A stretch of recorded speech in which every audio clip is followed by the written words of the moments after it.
මම එල්නිනෝ යටතේ වී වගාව 1 කියන කොටසේදී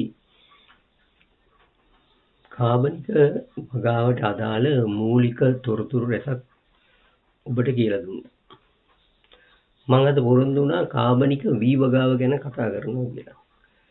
නමුත් මට හිතුණා මේක ගැන තවදුරටත් කාබනික වගාවේ මූලධර්ම ටිකක් ඔබට කියලා දෙන්න. මොකද මේ මූලධර්ම ඔබට කොහෙන්වත් දැනගන්න හම්බෙන්නේ නැහැ. ගම්මිරිස් වගාව කප්පාදු කරන හැටි, කෝපි කප්පාදු කරන හැටි, එක ඒවට පොහොර දාන හැටි ඔය ටීවී එකෙන් අහරින් මෙහෙන් හොයා හම්බුණාට කියලා දුන්නට මේ මූලික දේවල් ටික කියලා දෙන්නේ නැහැ. ඒකින්ද මම හිතුවාද ඔබට තවදුරටත් මේකේ මූලික කරුණු කියලා දෙන්න. එතකොට ඔබටම දැනගන්න පුළුවන් මොන හරි වගාවේදී ගැටලුවක් ඇති වුණොත් මොකද්ද හේතුව? ඒකට මොකද්ද යදන්න ඕනේ පිළියම මේ ආදී කරුණු. දැන් බලමු ශාකයක කොටසක් ඕනම ශාකයකට මේක හරියනවා වියලි බරෙන් ඒවල මූලද්‍රව්‍ය තියෙන ප්‍රතිශතය මොකක්ද කියලා. ඕනම ශාකයේ වියලි බර අරගෙන ඒකේ ප්‍රතිශතය බර අණුව ප්‍රතිශතය ගත්තොත් මන්න මේ සටහනේ දක්වලා තියෙනවා. මොනවද? කාබන් තියෙනවා 145. ඔක්සිජන් තියෙනවා 145. හයිඩ්‍රජන් තියෙනවා 106ක්. මේ ටික එකතු කරාම 196යි.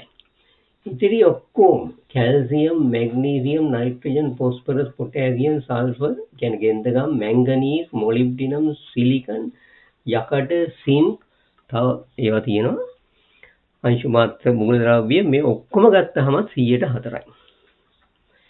හැබැයි අපි කාගෙන් හරි ඇහුවොත් නැත්නම් 6 පන්තිය ළමයෙක්ගෙන් ඇහුවත් කියන්නේ ශාකයක ප්‍රධාන පෝෂක ගිරව වගේ NPK. ගොවි මහත්තයෙක්ගෙන් ඇහුවොත් ඒත් NPK. ඇයි මේ විදිහට මොළ හොදලා තියෙනවා, බ්‍රේන් වොෂ් කරලා තියෙනවා. දැන් අපි ගත්තොත් වැඩියෙන්ම තියෙන්නේ එහෙමනම් කාබන්, ඔක්සිජන්, හයිඩ්‍රජන් තියෙන්නේ. බරට අනුව. ඒ වගේම අනිත් 104යි අනිත් ඔක්කොගෙම එකතු. ඇත්තටම කියනවා නම් ශාකයකට මේ හැම එකම අවශ්‍යයි. කැල්සියම් නැතුව අනිත් සියලුම දේ තිබ්බත් වැඩක් නැහැ. සල්ෆර් නැතුව අනිත් සියලුම දේ තිබ්බත් වැඩක් නැහැ. දැන් උදාහරණයකට මම ගන්නම් මැංගනීස්. මැංගනීස් කියන්නේ අංශු මාත්‍ර මූලද්‍රව්‍ය. අංශු මාත්‍ර මූලද්‍රව්‍ය. ඉතාම ටිකයි අවශ්‍ය. නමුත් ශාකයක ප්‍රධානම ක්‍රියාවලිය තමයි මොකද්ද? ප්‍රභා සංශ්ලේෂණය. ප්‍රභා සංශ්ලේෂණයේදී කාබන් ඩයොක්සයිඩ් වාතයෙන් ගන්න, පසෙන් ගන්න ජලය එකතු කරලා සූර්යාලෝකයේ තියෙන වෙලාවට ආහාර නිෂ්පාදනය කරනවා. ග්ලූකෝස් නිෂ්පාදනය කරනවා. ග්ලූකෝස් පස්සේ පිෂ්ඨය වෙනවා. ග්ලූකෝස් නයිට්‍රජන් එක එකතු වෙලා ඇමයිනෝ අම්ලය හැදලා ප්‍රෝටීන් හදනවා. ඔය හැම දෙයක්ම හදන්නේ ඕකෙන් තමයි. මෙන්න මේ ක්‍රියාවලියේදී ජලය කැඩෙනවා හයිඩ්‍රජන් සහ ඔක්සිජන් වලට. මේකට එන්සයිමයක් ඕනේ. එන්සයිමයක් මාර්ගයෙන් මේක සිද්ධ වෙන්නේ. අපි ශරීරය දන්නවා ආහාර ජීර්ණය ඔය හැම දෙයක්ම වෙන්නේ එන්සයිම් වලින්. මෙතනත් මේ එන්සයිමයක් මාර්ගයෙන් සිද්ධ වෙන්නේ. මේ එන්සයිමයට මැංගනීස් අත්‍යවශ්‍යයි. මැංගනීස් නැත්නම් මේ එන්සයිමේ වැඩ කරන්නේ. ඒ කියන්නේ ප්‍රභා සංශ්ලේෂණය සම්පූර්ණයෙන් නවතිනවා. එහෙම ගත්තොත් එහෙමනම් මැංගනීස් තමයි ප්‍රධානම පෝෂක මූලද්‍රව්‍ය. එහෙම එකක් නෑ, මේ හැම එකම අවශ්‍යයි. එහෙනම් මේ NPK කතන්දරය කොහෙන් දෙන්නේ? කාටද මේ NPK ප්‍රධානම පෝෂකය? කෘෂි රසායනික මාෆියාවට. ඒගොල්ලෝගේ ලාභය ලබන්නේ මෙන්න ප්‍රධාන පෝෂකය මේක. මේ පෝෂකයෙන් තමයි ඒගොල්ලන්ගේ ලාභය ඇති. ඒකින්ද මේක දාලා තියෙනවා. සිලබස් එකටත් දාලා තියෙනවා. හැමතැනම උගන්වනවා මේක. ගොවියටත් කියනවා. ටීවී එකෙත් කියනවා, රේඩියෝ එකෙත් කියනවා. ප්‍රධාන පෝෂක NPK, නයිට්‍රජන්, ෆොස්ෆරස්, පොටෑසියම්. ප්‍රධාන පෝෂක කියලා එකක් නැහැ. ශාකයේ මේ සියලුම පෝෂක අවශ්‍යයි. හරි. ශාකයේ කොහෙන්ද මේවා ගන්නෙ? කාබන් ගන්නේ කාබන් ඩයොක්සයිඩ් වායුවෙන්, වාතයෙන්. ඔක්සිජන් ගන්නේ කාබන් ඩයොක්සයිඩ් වලින්මයි. හයිඩ්‍රජන් ගන්නේ ජලයෙන්.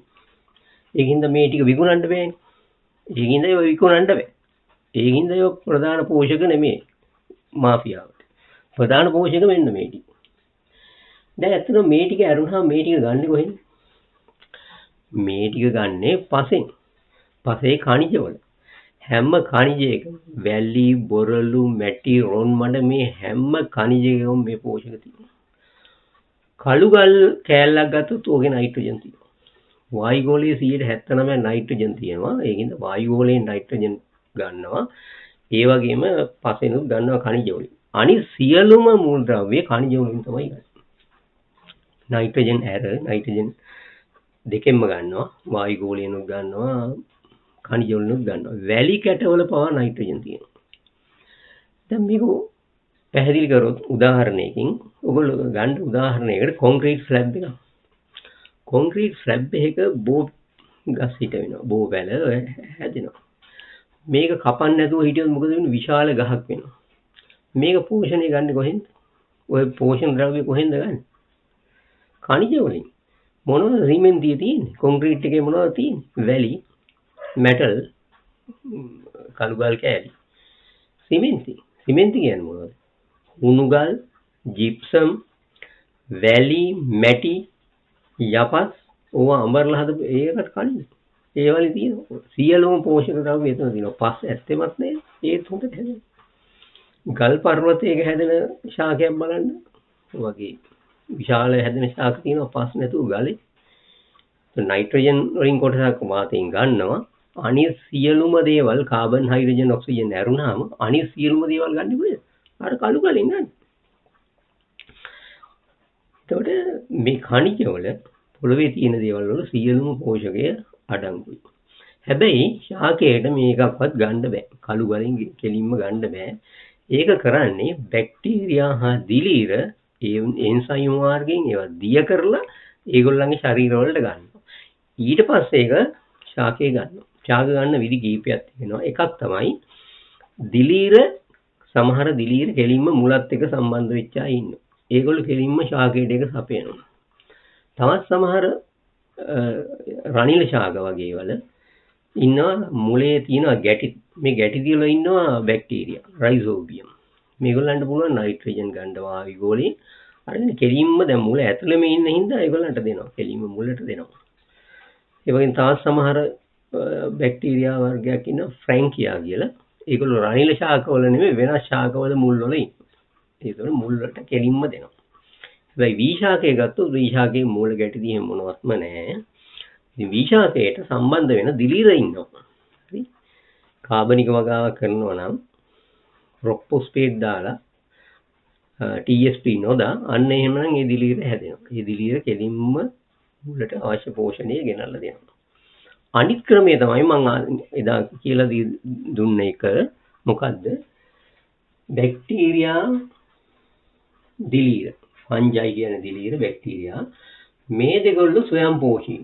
ස්වයංපෝෂී කියන්නේ මොකක්ද? Tamanට අවශ්‍ය ආහාර තමන්ම හොයාගන්නවා. කොහෙන්ද? මැරුණු ශාක සත්ත්ව කොටස් දි รา පත් කරලා ඒක ගන්නවා. එහෙම නැත්නම් අර පසේ khනිජ වලින් ඒ අවශ්‍ය පෝෂණය ගන්නවා. අනිත් අය ප්‍රොටෝසෝවා නෙමටෝඩා විලෝපිකයෝ. ප්‍රෙඩේටර්ස්ලා විලෝපිකයෝ. අනිත් අයගේ ආහාර ගන්නවා. ප්‍රධාන වශයෙන්ම ගන්නේ ආහාර මේ බැක්ටීරියා පඤ්ඤය අද දිලීර ආහාරයට ගන්නවා. තව මෙතන ඉන්නවා මයික්‍රෝ ආර්ත්‍රෝපෝඩා ගැඩවිලා. ඒගොල්ලෝ මම මෙතන ලියලා නැහැ. ඒත් මේ විදියමයි. දැන් උදාහරණයකට ගන්න ප්‍රොටෝසෝවා බැක්ටීරියා ආහාරයට ගන්නවා කියන්නේ. ඒතර ප්‍රොටෝසෝවාට කාබන් 30ක් ඕන. බැක්ටීරියාට කාබන් 5යි තියෙන්නේ. එහෙමනම් ප්‍රොටෝසෝවා බැක්ටීරියා 6ක් ආහාරයට ගන්න වෙනවා. 6ක් ගත්තාම යාට 30ක් එනවා. එතකොට කාබනුත් එනවා 6ක්. හැබැයි ප්‍රොටෝසෝවට 30ට එකයි තියාගන්න පුළුවන් කාබන් නයිට්‍රජන්. හරි. කාබන් 30යි නයිට්‍රජන් එකයි. ඒකින්ද 30ට එකයි තියාගන්න පුළුවන්. නමුත් නයිට්‍රජන් දැන් 6ක් එනවා. ඒ බැක්ටීරියා 6ක් කනවා. 6 පාදියයි. ඒක 6 එකයි. එතකොට එයාට නයිට්‍රජන් 5ක් වැඩි. ඒ නයිට්‍රජන් 5 බහිස්රාවය කරනවා පසට. ඒ වගේම නයිට්‍රජන් වගේම මෙතන අනිත් ඒවා තියෙනවා. පොටෑසියම්, ෆොස්ෆරස් ඒවත් හැම එකම එක එක තියෙනවා. ඒතකොට ඒවා වැඩි පුර ඒවා පිට කරනවා. නෙමටෝඩට ආහාරයට ගන්න පුළුවන්. යාට ඕන නම් නෙමටෝඩ්ලා වර්ග කීපයක් ඉන්නවා. බැක්ටීරියා ආහාරයට ගන්න අය ඉන්නවා. දිලීර ආහාරයට ගන්න අය ඉන්නවා. ප්‍රොටෝසෝවා ආහාරයට ගන්න නෙමටෝඩක් ඉන්නවා. අපි හිතමු දිලීර ආහාරයට ගන්න නෙමටෝඩ කියලා.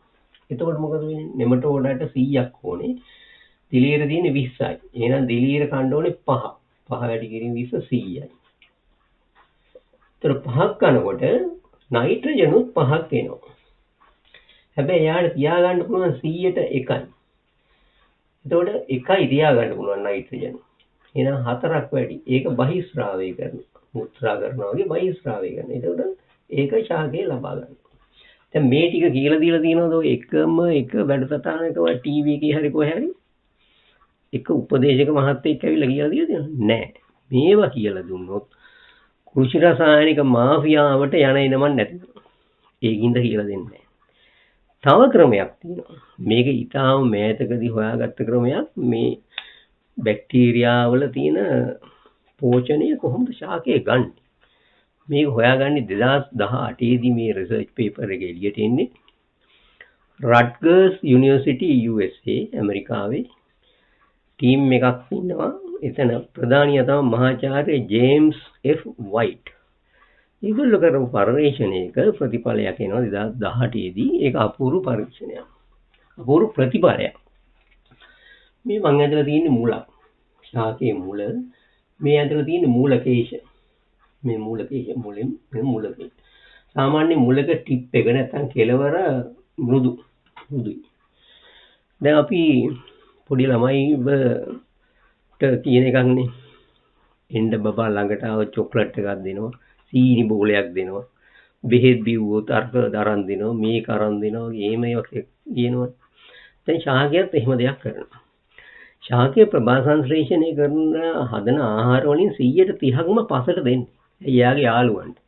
බැක්ටීරියා, දිලීර ඒගොල්ලන්ට එදෙනවා. ඒගොල්ලන්ට දීලා ඒගොල්ලන්ගේ ආහාර ගන්නවා. ඒ වගේම ඒගොල්ලෝ හෝමෝන හදනවා. ශාකයේ වර්ධනයට ඇන්ටිබයොටික් හදනවා. රෝග වලින් ආරක්ෂා වෙන්න නොයෙකුත් දේවල් තියෙනවා. එහෙනම් 130%ක් විතරම පොළොවට දෙනවා. දැන් මෙතනදී මේ සීනි දෙනවා.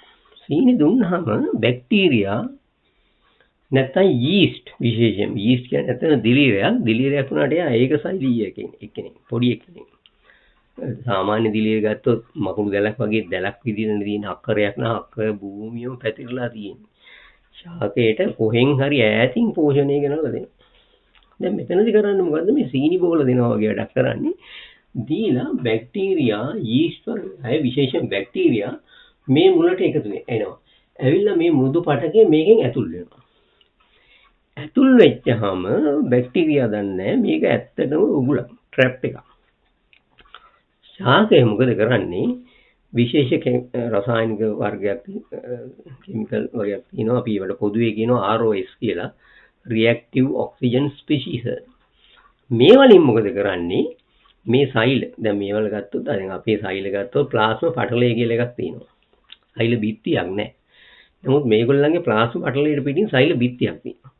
මේ ROS වලින් කරන්නේ මොකද? මේ සෛල බිත්තිය විනාශ කරනවා. සෛල බිත්තිය දිය කරනවා. දිය කරපුවාම මොකද වෙන්නේ? මේ සෛල ඇතුලේ බැක්ටීරියා සෛල ඇතුලේ තියෙන පෝෂණය එළියට එනවා. ඒ ජූස් එක එළියට එනවා. ඒකේ හැමදේම තියෙනවා නයිට්‍රජන්, ෆොස්ෆරස් ඔය හැමදේම ඒක තියෙනවා. ඒක ආහාරයට ගන්නවා. ඒක ශාකයේ පෝෂණය හැටියට ගන්නවා.